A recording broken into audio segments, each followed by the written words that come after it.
Hey, what's going on? It's your boy Dice here, and I want to welcome you to this video on the topic of stress and where does stress actually come from. So, we've all been there, okay? I was in a little bit of a situation like the last few weeks. I've been in an intense work period and I got really stressed out. And a lot of these ideas sort of popped up around the topic of stress, and I wanted to share them with you, okay? If you're watching this video, you're probably a little bit stressed out right now and you're trying to work out, like, why am I stressed? How can I actually move on from this? And what are some of the core fundamentals that can actually give me a bit of guidance so that I can, not be in this situation in the future, okay? I believe that every man should have some sort of like healthy stress, okay? And everybody's on a different spectrum for those sort of things, but that's really a case by case basis. So yeah, if you like this sort of content, then hit that like button and subscribe. It helps out the channel a great deal, and I hate for you to miss out on any more content that I've got coming up on purpose, sort of stresses. I'm doing more videos on Ikigai. I just hope for you to miss out on any of that content. So hit that like button and subscribe, and don't forget the bell notification. All right, let's get cracking into the video. So my background's in engineering, okay? I was an engineer in the military for a lot of years, and I've always sort of had the engineering mindset.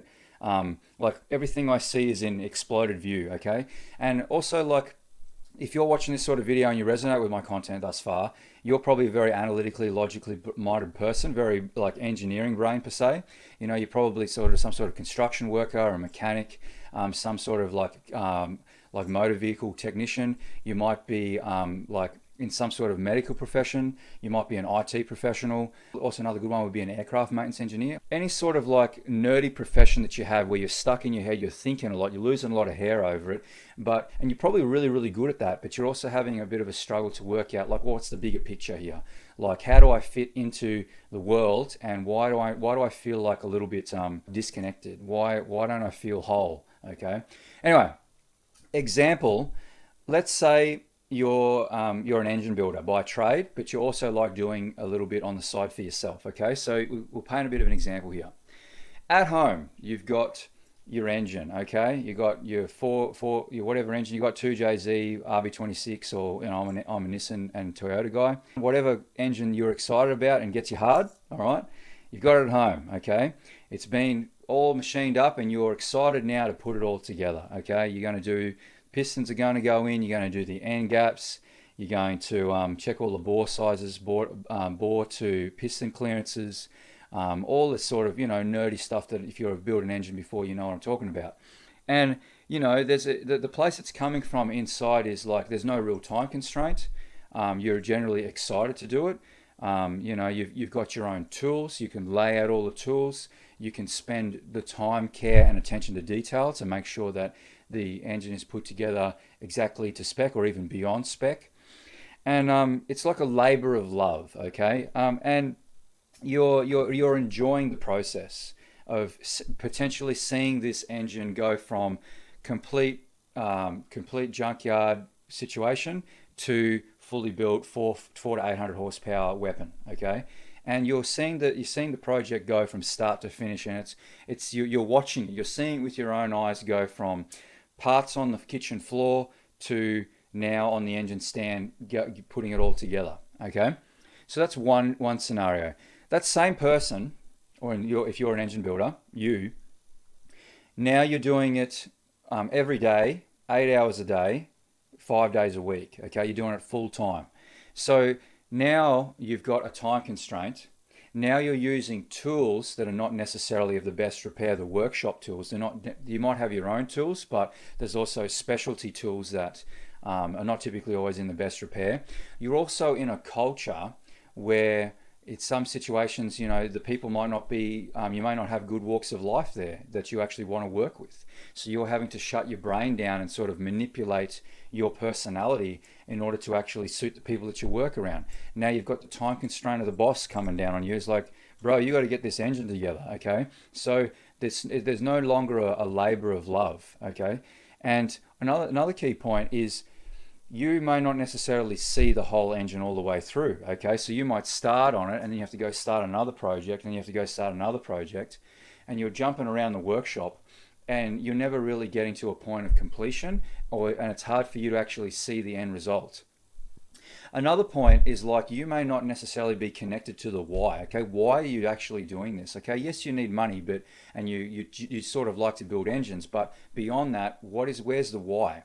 So you might be in a workshop and you're building all these engines, but you may never actually meet the person that the engine belongs to, or the car that it's going into, or the you may not see the end result. You may not never see the person that's come in with a broken engine and look that guy in the eye, have a conversation with him, hear his pain, and say, look, my engine's making this, it's got a knocking sound, and I really like this car, but I got to get this fixed, I can't get to work. You may not have that. You may not have that situation of hearing his pain, and then you also at the end you may not necessarily be looking that guy in the eyes, shaking his hand, and saying, "Look, your engine's done. We've fixed it. It's all good. Everything's going to be fine." And hearing him hearing it from him saying, "Thank you so much.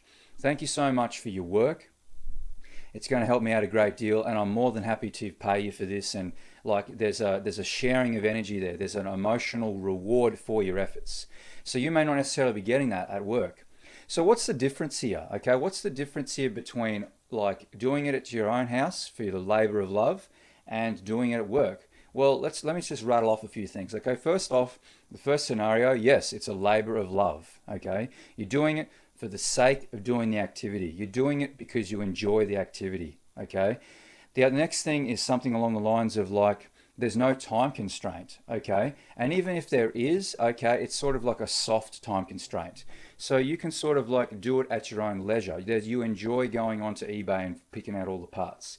You enjoy, making everything to spec and putting it all in your perfectly built engine. And it's also there's a level of ownership and feeling good that it's your project. Okay, you're getting to see the project all the way through. You're watching this go from all these parts that are laid out in the kitchen on the kitchen table to now on the engine stand and built together. There's also potentially a bonding experience because you're probably building this engine with your best friend or somebody who's equally as passionate about engines as you are. So you're not having to filter a lot of your thoughts because you're not dealing with your boss and other work colleagues that you don't want to work with. So it's now a bonding experience. And you're also connected to the why. You can actually see that at the end that this engine's going to go in your vehicle, and you have a vision, you have a northern star, you have a future projection that your work is going to pay off in the future. Okay, so you're connected to that why. You're connected to that experience that one day you're going to go to the drag strip and you're going to run a 9-second quarter mile or whatever horsepower car you have with how fast it's going to go. There's a different feeling that's coming from doing your engine versus doing the ones at work. Okay, so to sort of summarize these points, okay, there's no time constraint.